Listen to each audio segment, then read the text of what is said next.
Hi guys and welcome back to my channel FZ Classes. तो guys आज है तारीख 31 ऑफ जैन और है मंडे। आज की तारीख से इम्पोर्टेंट करंट अफेयर की न्यूज़ को डिस्कस करेंगे। तो चलिए शुरू करते हैं। पहला आर्टिकल है RBI approval pending for bad bank.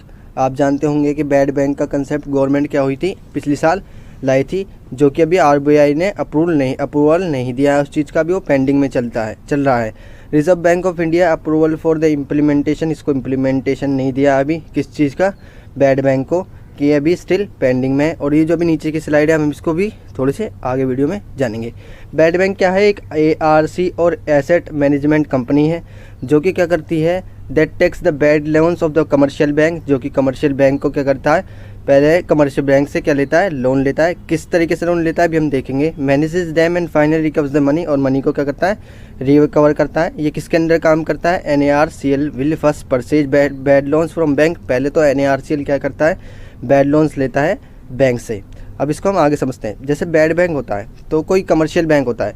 Commercial bank क्या होता है, पहले तो हम उसमें पैसा जमा करते हैं, वो हमको क्या देता है, थोड़ा सा इंटरेस्ट दे देता है। और जो वो हमारे पैसे किस चीज़ में लगाता है, बड़ी बड़ी इंडस्ट्रीज़, बड़ी बड़ी कमर्शियल इंडस्ट्रीज़ में हमारे पैसे लगा देता है। फिर वो कमर्शियल इंडस्ट्रीज़ क्या हो जाती हैं, डूब जाती हैं। अगर वो दिवालिया निकल जाता है उनका, तो लोन नहीं जमा कर पाती, उनका इंटरेस्ट नहीं जी पाती, जिसकी वजह से बैड बैंक बनाया। बैड बैंक क्या होगा, उनसे पैसे लेगा और एनएआरसीएल इस चीज़ का ही काम करेगा। बैड बैंक में दो आते हैं, दो ग्रुप से मिलकर बैड बैंक बना है, जैसे एनएआरसीएल और आईडीआरसीएल। एनएआरसीएल क्या होता है, जैसे बैड बैंक है, जैसे कोई बैंक है तो बैंक क्या होगा, इंडस्ट्री को पैसा देगा और इंडस्ट्री क्या देगी, उसे कुछ सिक्योरिटी देगी, क्योंकि पैसा तो ऐसे नहीं दिया जा सकता, सिक्योरिटी देगी। तो सिक्योरिटी लेने का काम कौन करेगा, एनएआरसीएल। और आईडीआरसीएल क्या करेगा, उन सिक्योरिटी को बेचेगा। जो बैड बैंक पैसा लेता है उसे बोलते हैं नॉन परफॉर्मिंग एसेट, यानी कि वो क्या हुआ, नॉन परफॉर्मिंग एसेट है। यानी कि वो पैसा क्या होगा, अगर कंपनी डूब जाती तो पैसा क्या हो जाता है, वो पैसा भी डूब जाता है, इसलिए नॉन परफॉर्मिंग एसेट। तो बैड बैंक हमने जान लिया कि एनएआरसीएल और आईडीआरसीएल से मिलकर बना है। एनएआरसीएल क्या करता है, सिक्योरिटी को लेता है, और आईडीआरसीएल क्या करता है, सिक्योरिटी को बेचता है। अब देखते हैं क्या होता है। 50% of the agreed price in each and 85% will be the in the form of the security receipt. अब एनएआरसीएल क्या करता है कि 50% क्या करता है, सिक्योरिटी लेता है, 50% सिक्योरिटी लेता है और 50% क्या करता है, पहले कंपनी को पैसे दे देता है, फिर उससे सिक्योरिटी लेता है और उन 50% को बेच कर, उन 50% जो उसने सिक्योरिटी दी है उनको बेचकर फिर 85% क्या करता है, उसको पैसे लौटा देता है, जिसकी वजह से उसके 100% पैसे हो जाते हैं। And when the asset are sold, जब वो एसेट को भी मैंने जैसे बताया बेच देता है, तो आईडीआरसीएल बेचता है सिक्योरिटी को, फिर कमर्शियल बैंक को क्या कर देता है, वो पैसे वापस दे देता है। तो गाइस आपको ये समझ में आ गया होगा। फिर क्या करता है, guarantee is extended for a period of 5 years. इसकी गारंटी किस चीज़ की है, 5 साल तक इसकी गारंटी है। अब ये क्या हुआ है, जो हमने पहले न्यूज़ में देखा था, वो देख रहा था कि बैड बैंक को जो 15% एसेट दिया है, जो बैंक ने 50% क्या दिया है, उनको लोन के तौर पर पैसे दिए हैं। वो पैसे कहाँ से आए, वो पैसे क्या देती है, अभी सरकार देती है।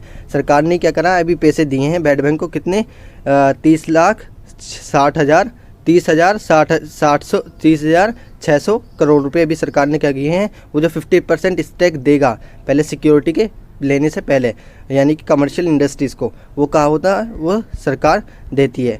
तो अभी ये सितंबर में क्या हुआ, अनाउंस हुआ है कि 30,600 करोड़ रुपए दिए गए हैं national asset reconstruction company limited के द्वारा, लोन जो उठाया गया है।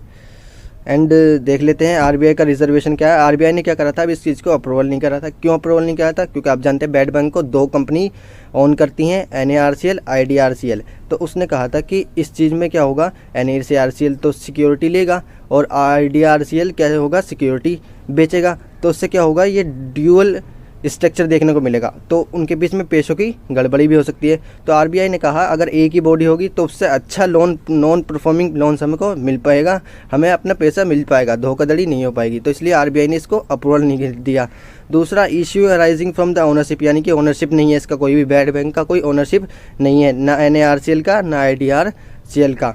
तो गाइस नेक्स्ट आर्टिकल है, इंडिया और सेंट्रल एशिया की क्या हुई है, अभी समिट हुई है, ये होती है हर साल। India hosted the first, Indian ने क्या करा है, सेंट्रल एशिया की समिट वर्चुअल जो हुई है वो भी होस्ट करी है, जिसमें प्राइम मिनिस्टर ने होस्ट करी है। इसके अंदर कौन किस ने अटेंड किया, president of the Republic of Kazakhstan, Kyrgyzstan, Republic of Tajikistan, Turkmenistan and Republic of Uzbekistan ने इसमें क्या करा है, इनके प्रेसिडेंटों ने इसको अटेंड किया है।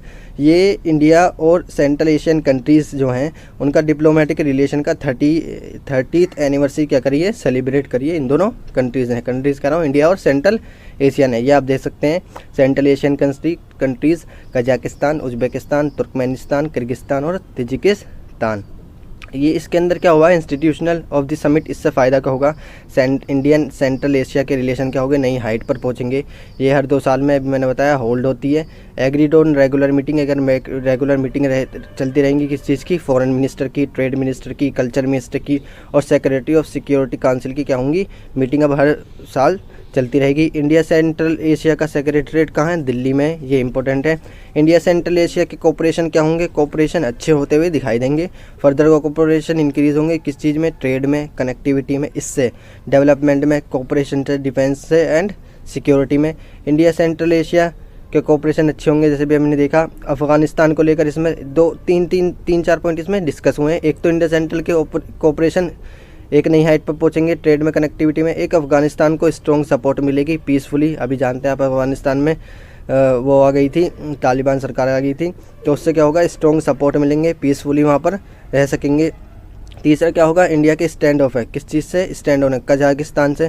कजाकिस्तान को बहुत सारी एनर्जी इंडिया का करता है, भी एनर्जी सिक्योरिटी देता है, और कजाकिस्तान भी इंडिया को क्या देता है, एनर्जी सिक्योरिटी, एनर्जी इंडिया देता है। तो कजाकिस्तान में आप जानते हैं अभी अनरेस्ट हो गया था, यानी कि एलपीजी की प्राइस बहुत ज़्यादा बढ़ गए थे। उज़्बेकिस्तान से इंडिया के क्या टॉक हुई हैं, एक्टिव पार्टनर है उज़्बेकिस्तान इंडिया का, उसके भी कोऑपरेशन अच्छे हैं उज़्बेकिस्तान के इंडिया से। तजिकिस्तान के क्या हैं, लॉन्ग स्टैंडिंग कोऑपरेशन है in the field of the security.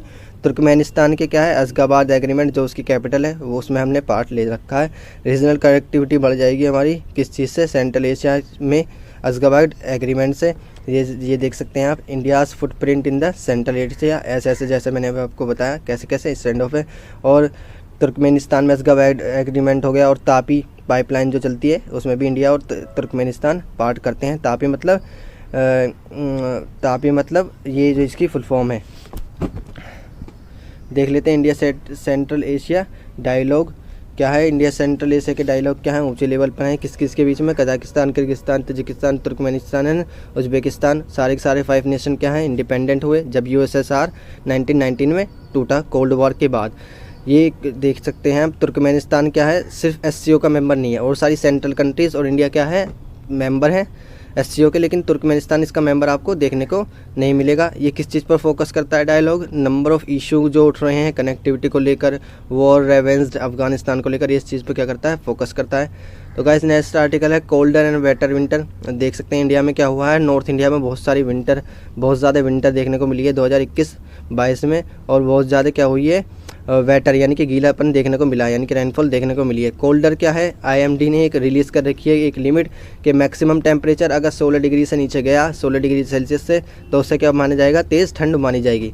और वेटर आप देख सकते हैं बहुत ज़्यादा वेटर देखने को मिला है। वाइड स्प्रेड रेन, बहुत ज़्यादा दूर दूर तक रेन देखने को मिली है। सेंट्रल नॉर्थ वेस्टर्न, इंडिया का नॉर्थ वेस्टर्न जिसमें JNK आता है, हिमालय जाते हैं। नॉर्दर्न ईस्टर्न एरिया आप जानते हैं 7 सिस्टर जो हैं, आसाम, नागालैंड, वो many 24 states of union territories में क्या हुई है, रिकॉर्डेड रेनफॉल देखने को मिली है। Excess to large excess this month, यानी कि बहुत ज़्यादा देखने को मिली है। अब देख लेते हैं कि वेस्टर्न डिस्टर्बेंस क्या होता है। अंटिल 25 जनवरी 2027 वेस्टर्न डिस्टर्बेंस इंडिया से क्या हुए हैं, पास हुए हैं, जिसमें क्या आता है, वाइड स्प्रेड रेन हुई है, स्नोफॉल हुआ है, टर्बुलेंट वेदर हुआ है across large geographical across between India and Pakistan के नॉर्थन वेस्ट में। अब देख लेते हैं ये क्या होता है, वेस्टर्न घाट डिस्टर्बेंस क्या होता है, वेस्टर्न डिस्टर्बेंस क्या होता है। आइज मेडिटेरियन सी से क्या होती है, मेडिटेरियन सी इंडिया से ना थोड़ी हाई हिल पे है, यानी कि थोड़ा ऊंचा है एल्टीट्यूड पे, तो यहाँ से जो हवा चलती हैं वो क्या होती है, कैस्पियन सी और ब्लैक सी से होते हुए ये इंडिया के इधर की तरफ चलती हैं। आप जानते हैं हवा कैसे चलती हैं, high pressure to low pressure, तो मेडिटेरियन सी में हाई प्रेशर आ जाता है, जिसकी वजह से लो प्रेशर की तरफ क्या होती हैं, हवा चलती हैं। देख सकते हैं आप कैसे हवा की डायरेक्शन है, तो यहाँ पर हवा चलते चलते इंडिया तक पहुँच जाती है। अब ये तो सीधी निकल जानी चाहिए थी, लेकिन इंडिया में क्या है, हिमालयाज़ हैं, तो वे इनको यहीं रोक लेते हैं। और जेट स्ट्रीम भी इसको सपोर्ट करती है। जेट स्ट्रीम क्या होती है, जेट स्ट्रीम एक स्ट्रॉन्ग विंड होती है जिसको हम जेट स्ट्रीम बोल देते हैं। तो हिमालयाज़ की वजह से यहीं रुक जाती है हवा, और इनमें नमी बहुत ज़्यादा होती है, क्योंकि कैस्पियन सी और ब्लैक सी से ये पानी लेकर चलती हैं, और यहीं कहीं सब कुछ बरस जाता है। नॉर्दर्न वाले हिस्से में जो इंडिया का है। देख सकते हैं आप हाई प्रेशर यहाँ क्रिएट हुआ और हिमालय से लो प्रेशर में गई हवा टकरा गई। ये टेम्परेचर देख सकते हैं मिड फरवरी में कैसा डे टाइम में टेम्परेचर बदलता है, -30 डिग्री, -26 डिग्री। एक ला नीना की वजह से भी होता है। ये वेस्टर्न डिस्टर्बेंस है जो ला नीना से एसोसिएटेड है। प्रेजेंट में क्या हुआ था, मॉडरेट इंटेंसिटी थी ला नीना की कंडीशन में। ला नीना देख सकते हैं, देख लेते हैं ये क्या होता है। ये देखिए पैसिफिक वाला एरिया में क्या होता है, यहाँ पर कोल्ड हवा रहती है। कोल्ड हवा, फिर कोल्ड हवा किसकी तरफ जाती है, हॉट हवा की तरफ जाती है, जिसकी वजह से यहाँ इंडिया से टकरा जाती है और उसकी वजह से यहाँ पर क्या हो जाती है, बारिश होने को दिखती है। तो गाइस वीडियो अच्छी लगे तो वीडियो को लाइक करें, शेयर करें एंड सब्सक्राइब करें। मिलते हैं अगली वीडियो में, तब तक के लिए थैंक यू, जय Hind and never give up.